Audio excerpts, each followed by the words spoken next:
Assalamualaikum warahmatullahi wabarakatuh. Selamat berjumpa kembali dengan Bu Hasna dalam pelajaran Bahasa Indonesia. Anak-anak, apa kabarnya? Sehat kalian semua? Ya, mudah-mudahan Ibu berharap kalian sehat-sehat selalu dan mampu mengikuti pelajaran yang akan Ibu sampaikan. Kemarin kita sudah belajar surat dinas, surat pribadi, yaitu kita sudah melaksanakan PH1 dan PTS. Sekarang kita akan belajar lagi surat dinas. Surat dinas yang kita pelajari minggu kemarin, kalian sudah belajar pengertian surat dinas. Sekarang yang Ibu harapkan tujuan dari pembelajaran ini yaitu setelah melaksanakan kegiatan pembelajaran, kalian mampu menelaah unsur-unsur dari surat dinas yang didengar dan dibaca.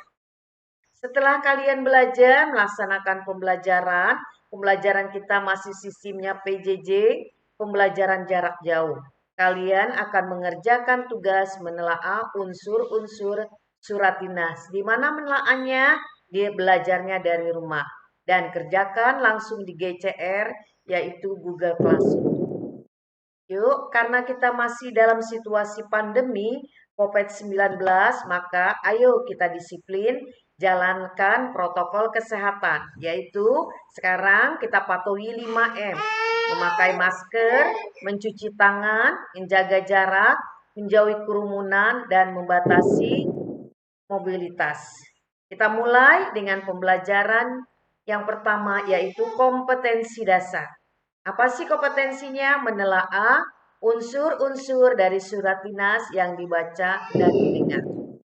Yuk kita mulai karena kita menelaah unsur surat dinas. Ibu ulang lagi. Unsur surat dinas itu ada 13. Satu, kop surat atau kepala surat. Kedua, tanggal surat. Ketiga, nomor surat. Keempat, lampiran. Kelima, perihal. Enam, alamat surat. Ketujuh, salam pembuka. Delapan, paragraf pembuka. Kesembilan, isi surat. Ke-10 paragraf penutup, 11 salam penutup, 12 nama dan tanda tangan, terakhir tembusan. Ini kalau unsur surat dinasnya lengkap atau sempurna. Yuk kita mulai pembahasannya satu persatu. Pertama, unsur surat pertama kop surat atau kepala surat. Apa sih isinya? Nama lembaga. Ini nama lembaganya Pemerintah Daerah Kabupaten Jember. Dinas Pendidikan Sekolah Menengah Atas Negeri 3 Jember. Ini nama lembaga. Nama lembaga harus ditulis huruf kapital. Artinya huruf besar semua. Ini anak-anak kita lihat sampai di sini semuanya huruf besar semua. Setelah itu alamat lembaga. Jalan Jenderal Basuki Rahmat 26 Jember, telepon bla bla bla. Nah, sekarang alamat lembaga ditulis huruf kecil kecuali awalnya. Jalan J-nya saja yang besar. Jenderal J-nya saja, Basuki B-nya, Rahmat R-nya, 26 Jember J-nya, telepon T-nya saja. Letak kop surat pada umumnya di tengah. Nih, ini lembar kertas, kita letakkan ininya di tengah kop suratnya. Antara jalan dan nama kota, kita harus beri tanda koma. Demikian juga antara kota dengan informasi nomor telepon. Nih, Jalan Jenderal Basuki Rahmat 26, kita beri tanda koma. Terus nama kota, Jember. Antara kota dengan telepon, kita beri tanda koma. Terus kop surat, ya dengan tubuh surat harus diberi garis horizontal. Ini kop surat, nanti di bawahnya ada tubuh surat. Kita beri garis horizontal. Nah, setelah garis horizontal, itu dengan yang lainnya kita tidak boleh tanda titik. Misalnya Kabupaten Jember tidak boleh sini tanda titik. Dinas Pendidikan tidak boleh. Jember tidak boleh. Di sini juga tidak boleh tanda titik. Lanjut. Sekarang yang kedua tanggal surat. Penulisan tanggal, bulan, dan tahun tidak boleh diikuti tanda baca apapun. Ini contoh, 12 April 2016. Di sini juga tidak usah pakai alamat. Kenapa tidak usah pakai alamat? Karena alamat sudah ada di kop surat. Di kop surat sudah ada alamat, jadi otomatis tanggal surat cukup tanggal saja.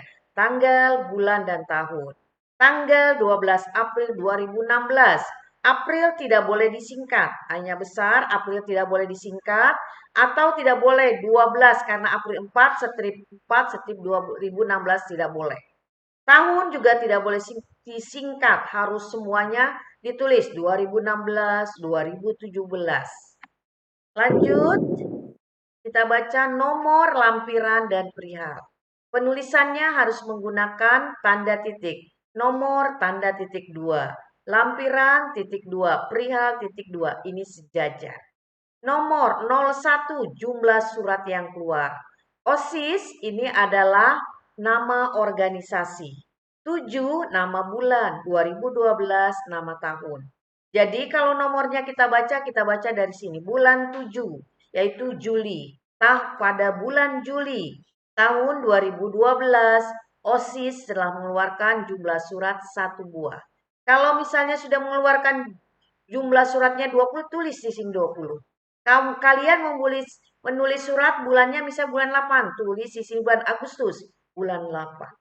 Tahunnya 2012, silakan. 2020 silakan. Lampiran, selain lembaran kertas ini, lembar surat dinas ada satu lembar lagi di baliknya. Itu namanya satu lembar. Kalau misalnya ada 2 lembar, tulis 2 lembar. Kalau banyak gimana Bu? Tulis 1 berkas, tidak usah di. Perihal, ini maksud surat. Suratnya untuk apa sih? Undangan. Cara nulisnya, lihat. 1 lembar, satunya S-nya besar. Lembarnya L-nya besar. Undangan U-nya yang besar. Harus huruf besar. Yang lainnya huruf kecil. Yuk kita lanjut. Alamat tujuan surat. Aturan penulisan tujuan surat sekarang tidak boleh menggunakan kata kepada, tapi langsung yang terhormat. Penulisannya boleh disingkat YTH titik. Kenapa titik? Karena disingkatan. Yang kedua, tidak perlu menggunakan kata sapaan, bapak atau ibu, jika nama jabatan. Contohnya dia menjabat sebagai bupati, sebagai camat, nah, sebagai bupati, sebagai camat, direktur, tidak boleh pakai bapak. Tapi kalau nama individu, nama orang, silakan pakai kata bapak, ibu, saudara. Kata jalan tidak boleh disingkat. Ambil contoh. Contoh YTH. YTH ini yang terhormat. Kenapa harus pakai titik? Karena yang terhormat disingkat menjadi YTH. Y-nya besar, TH-nya kecil, titik. Karena singkatan. Bupati Bogor tidak boleh pakai bapak atau ibu karena jabatan. Apa sih jabatannya? Bupati Bogor. Jalan Dewi Sartika 1 Bogor. Awal-awalnya huruf besar. Kalau kepala sekolah yang terhormat, Kepala SMPN 161 Jakarta. Nah, yang kedua, yang terhormat, Ibu Puji Astuti. Ibunya harus pakai karena apa? Nama orang. Siapa namanya? Puji Astuti. Jalan di Ponorogo, Bogor. Awal-awalnya besar. Kita lihat Ibu I-nya besar, Puji P-nya, Astuti P. Kamu mau ngirim surat kepada Anton, pakai saudara, silakan. Yang terhormat Bapak Anton. Ya, sudah, kita lanjut. Salam pembuka sebagai tanda hormat penulis kepada penerima. Salam pembuka dalam surat dinas hanya 1, dengan hormat. D-nya besar, terus hormat hanya kecil, kamu beri tanda koma. Ini sudah baku, tidak usah diubah-ubah. Kita teruskan. Paragraf pembuka, bagian ini berfungsi mengantarkan pembaca pada permasalahan utama yang ditulis. Contoh, sehubungan dengan surat saudara nomor 5 garing 1180 garing 1 garing Bagda tanggal 25 Juni 2008 beritahukan hal-hal berikut. Ini namanya salam pembuka. Boleh juga kami beritahukan bahwa dan sebagainya. Ini adalah salam pembuka dalam surat dinas. Paragraf isi merupakan bagian inti surat. Isinya pokok permasalahan yang disampaikan diharapkan dapat tanggapan, jawaban, atau reaksi. Sesuai dengan harapan penulis, paragraf juga hendaknya mengungkapkan satu masalah. Kalau dia 2 masalah, ganti menjadi 2 paragraf. Selanjutnya paragraf penutup. Paragraf penutup merupakan bagian akhir sebuah surat. Dia berfungsi menyatakan bahwa pembicara sudah selesai. Misalnya, atas permintaan saudara kami ucapkan terima kasih.